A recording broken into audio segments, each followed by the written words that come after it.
Welcome back, everyone. Ready for another deep dive? Always. Awesome. Today we're heading to ancient India to explore this really fascinating story about King Indra Okay. and a sacred statue that mysteriously disappeared hmm from a place called Purushottama Kshetra. Oh, I've heard of this. This is like the most sacred pilgrimage site in all of Hindu mythology, right? Yeah, exactly. And our source for all this incredible tale is, well, it's a section from the Brahma Purana. Oh, cool. We found this actually really captivating YouTube narration. That's great. I always love a good story within a story. Yeah, that's what's so cool about it. It's like layers of intrigue, Yeah. not just about, some lost statue. It's like we're unearthing all these different layers of meaning, like woven into the narrative itself. I like that. Yeah. So the story kicks off with King Indra. Okay. And this guy was considered to be as powerful and righteous as Indra himself. I know, right? The Brahma Purana describes him as like the ideal king, wise, courageous, generous, Fine. and super devoted to Vishnu. Okay. And his capital city, Jain, was, well, it was like a shining example of prosperity and happiness. Okay. Paint me a picture. What was it like? Imagine a city just like overflowing with scholars, skilled artisans, thriving merchants. Everyone's doing great. Wow, sounds idyllic. It really does. A place where, get this, poverty and unhappiness were totally unheard of. That's amazing. But hold on. That little detail about Ujjain, it's really key here, don't you think? Yeah, what do you mean? Well, think about it.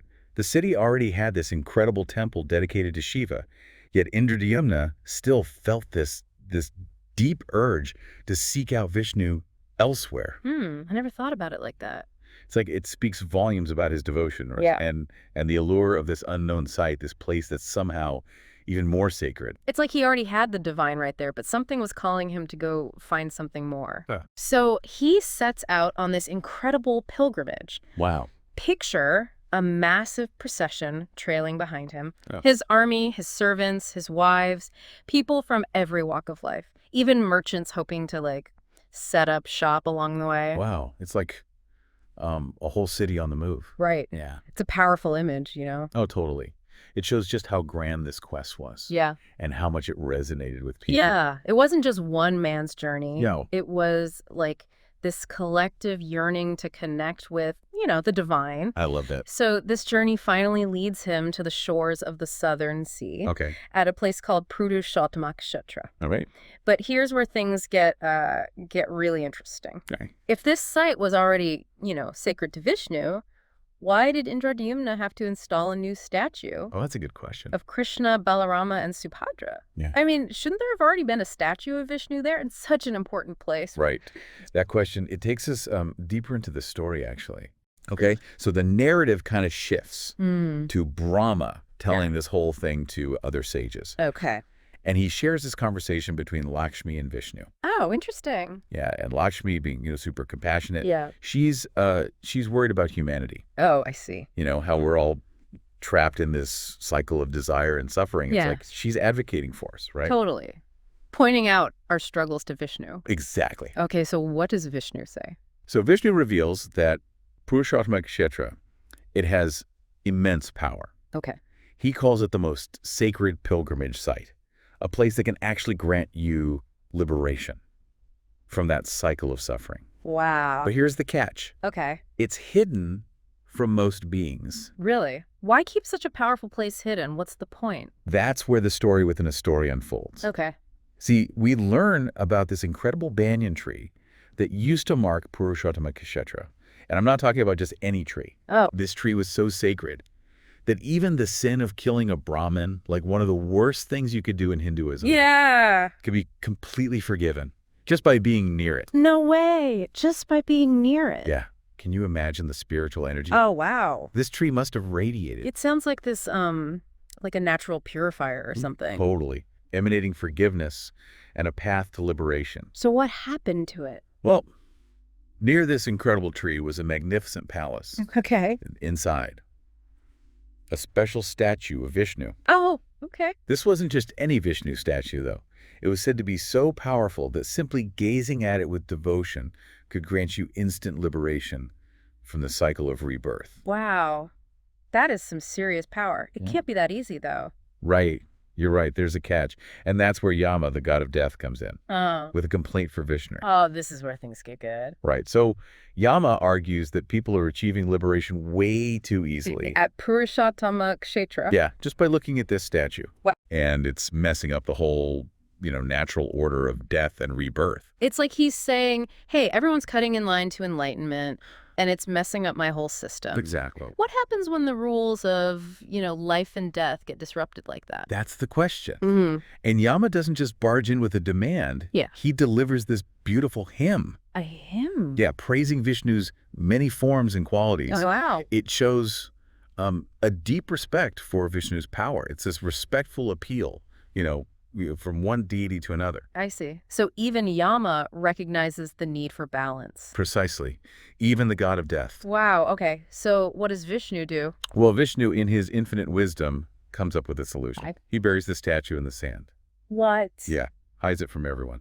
So just like that, the ultimate shortcut to enlightenment is gone. Gone. That's wild. But I mean, it's fascinating that Vishnu didn't deny the statue's power or dismiss Yama's worries. Right. He just made liberation a little less instant, I guess. Exactly. So this brings us back to King Indra. Okay. He arrives at Purushottama Kshetra after all of this goes down. Oh, wow. Not knowing about the buried statue or anything. So he steps into a void that needs to be filled. Exactly. And sets out to build a new statue, clueless about the drama that happened before he got there. Wow, that's an incredible twist. It's like he was destined to reestablish the site's power. Right. But why would Vishnu, the preserver, agree to hide such a powerful source of liberation in the first place? Now, that's a good question. Yeah, it really gets you thinking, doesn't it? About free will and divine orchestration. Yeah. I mean, Indra sets out on this huge quest. Yeah. Driven by, his devotion and his yearning for Vishnu. Yeah. But his arrival totally coincides with his need for a new image of Vishnu. At Purushottama Kshetra. Exactly. Yeah, it's like he was chosen for this role. I know. In this divine play, Yeah. He's totally unaware of the statue, the burial. The conversation between Vishnu and Yama. He's fulfilling a cosmic purpose without even knowing it. And that brings us to the heart of the mystery Okay. of Purushottama Kshetra. All right. This original statue, Yeah. the one created by Vishnu himself, Yeah. it's still down there. Hidden beneath the sands. It's like a testament to this whole interplay. Of divine power and human devotion. Right. It's hidden. But not forgotten. No, not at all. It's like, A spiritual time capsule. yeah, buried under this sacred site. Exactly. And it raises questions. What kind of questions? Like, what if that statue was dug up today? Oh, wow. What would happen? I mean, wouldn't that go against Vishnu's decision to bury it? Maybe. It seems like, I don't know, meddling with forces we don't understand. Yeah, you could say that. But let's play devil's advocate for a second. Okay. That statue, it granted instant liberation to anyone who looked at it with devotion. Oh, wow. Imagine the impact that could have today. I mean, people would be coming from all over. Probably, yeah. It would be chaos. Maybe. But think about the downsides, too. Oh, yeah. What about Yama's concerns? About, disrupting death and rebirth.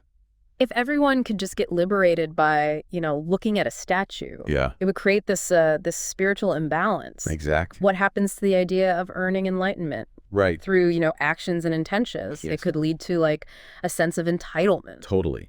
This belief that enlightenment can be achieved without any effort. Yeah. And what about the ethical side of things? Yeah. Who gets to control this statue? Oh, right. Could you imagine? It could be used for personal gain. Or even to manipulate people. Yeah.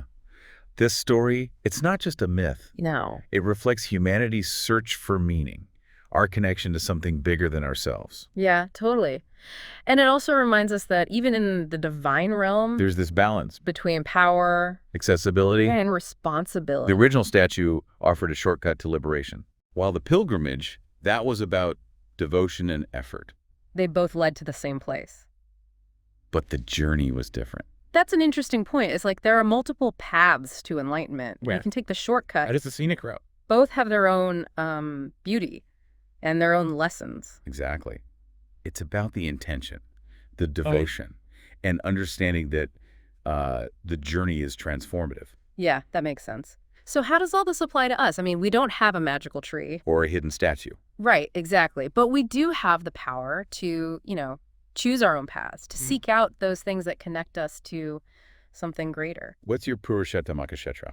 What do you mean? I mean, what is that place or practice or belief that calls to you, that offers something beyond the ordinary? It doesn't have to be a physical place, right? Of course not. It could be a state of mind, a connection to nature. Anything that helps you tap into that sense of awe and wonder. This story, it reminds us that the search for meaning is, it's personal. It is. And the path to enlightenment, it's usually winding and unpredictable. It is.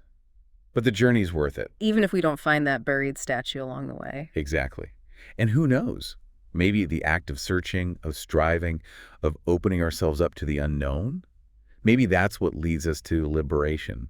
Whether it's, hidden in the sand or within ourselves, that's a thought-provoking idea, right? It really is. It makes you wonder if the real treasure isn't the destination, but the transformation we go through along the way, the challenges we overcome, the lessons we learn, the connections we make.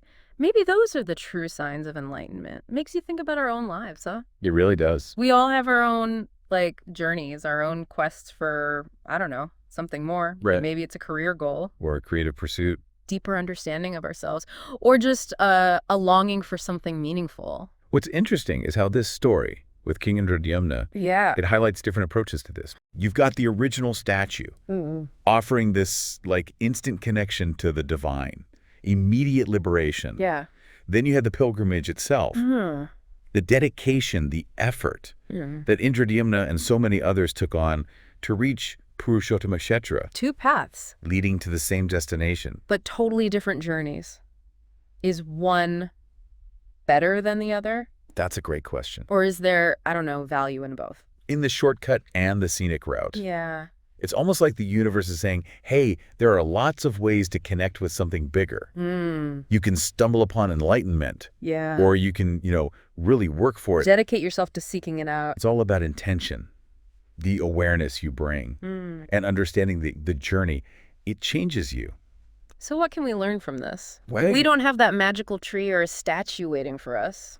But we do have the capacity for growth, for searching, for connecting to something that's beyond our everyday lives. Yeah. The story reminds us that the search for meaning, it's personal. It is. It's not about following someone else's path. No. It's about finding what speaks to you, what makes you curious, what ignites that sense of wonder inside. It's about finding your own Purushottam Kshetra. Exactly. Whether it's a place, a practice, a belief, or just a way of being. Yeah. And maybe the act of searching. Of striving, of being open to the unknown. That's what leads us to liberation. Maybe we won't find a buried statue, but we might find something even better.